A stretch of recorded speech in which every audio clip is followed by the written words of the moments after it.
How do you navigate the feelings of loneliness or pressure from the society to get married? Okay, I think that's what the whole message was about. Being able to manage your feelings and knowing that your feelings won't always be right. For loneliness, I don't think that loneliness is actually an absence of just people. It's an absence of purpose. If you have something that engages you consistently, then you won't always be lonely. Some people are too busy to be lonely. So you should find some purpose, find something that you do. Also find other healthy relationships that are not just marriage-based relationships. You should have healthy friendships.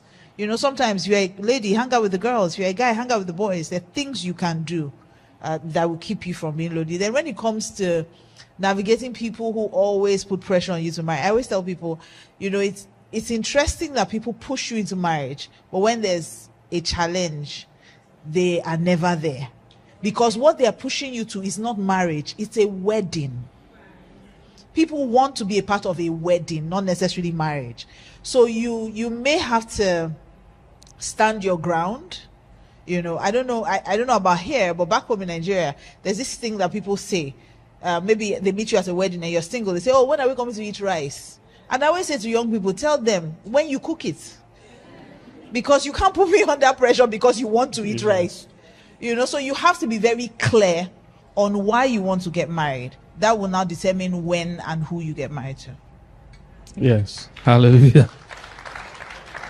So I always say, find your happiness. Most people say, when I find the right person, I'll be happy. I say, when you are happy, you will find the right person. All right. So there's a lot you can be doing with your life. Your single years are the only time where you are your only focus. Trust me, when you get married, your life will never be the same again. From when you get married, your life is divided like into 50%. Because now you have to always consider another person in everything you do. Then after that, the kids will start coming. Each kid will take 125%. So by the time they're done with you, there's nothing of you that is left. So trust me, you would appreciate these days, and grandchildren too will come. So you would appreciate the days where you have yourself. Focus on developing yourself now. How is your spiritual life? How is your service life? Serve. There are things to do when you're single. I had that on my note to go into, but I didn't have time to go into it. There are things to do when you're single. Serve. Very important. A lot of the people that have worked with us or whatever, they've met their spouses when they were serving.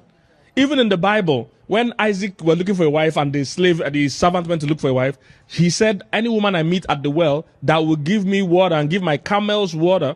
So the woman wasn't at the well looking for a husband. She had a heart of service. Same thing with Ruth and the rest. So serve now. How can you serve your church better? How can you serve your community better? How can you serve people around you better? Be focused in service. Focused in your hobbies. What are the things you enjoy to do? Focus in your passion. Focus on your purpose. There are so many things to do. It's when you sit down and start, pitying yourself and saying, why am I still here? You see, and the interesting is that self-pity makes you less attractive. Desperation makes you less attractive. So find your happiness. You need to be a happy, joyful person, and everybody want to be a part of your joy. But when you have that sad, come and rescue me from myself disposition, people are trying to avoid you. People have their own issues. They're not planning to come and join your own issues. All right? So make yourself a better person and you'll be all right. Thank you so much, Pastor Kingsley. Mm-hmm.